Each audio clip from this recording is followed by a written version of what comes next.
Final experiment that I want to mention to you is our fairness study.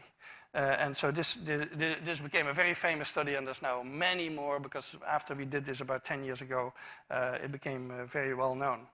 And we did that originally with capuchin monkeys, and I'm going to show you the first experiment that we did. It has now been done with dogs, and with birds, and with chimpanzees, but with Sarah Brosnan we started out with capuchin monkeys.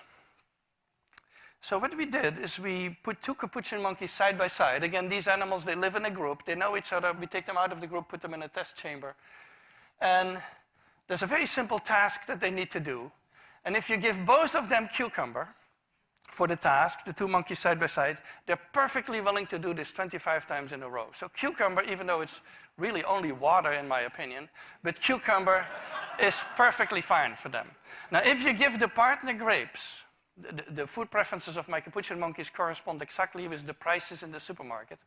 And so if you give them grapes, that's a far better food than you create inequity between them. So that's the experiment we did.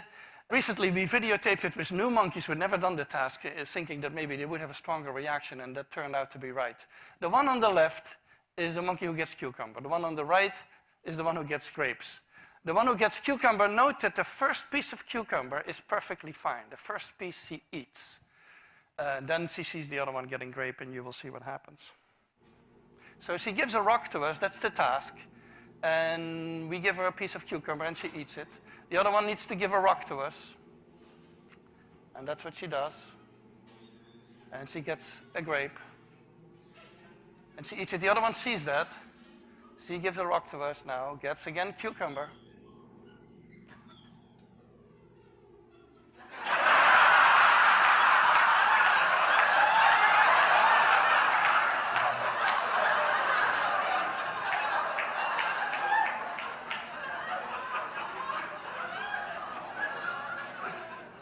She tests the rock now against the wall. She needs to give it to us.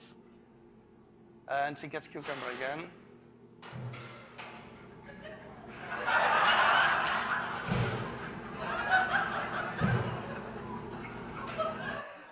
So this is basically the Wall Street protest that you see here.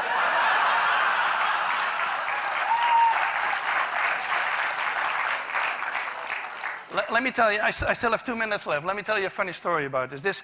This study became very famous, and we got a lot of comments, especially anthropologists, economists, philosophers. They didn't like this at all, because they had decided in their mind, I believe, that fairness is a very complex issue and that animals cannot have it. And so one philosopher even wrote us that it was impossible that monkeys had a sense of fairness, because fairness was invented during the French Revolution. So, now, and another one wrote a whole chapter saying that he would believe it had something to do with fairness if the one who got grapes would refuse the grapes. Now, the funny thing is that Sarah Brosnan, who's been doing this with chimpanzees, had a couple of combinations of chimpanzees where indeed the one who would get the grape would refuse the grape until the other guy also got a grape. So we're getting very close to the human sense of fairness, and I think philosophers need to rethink their philosophy.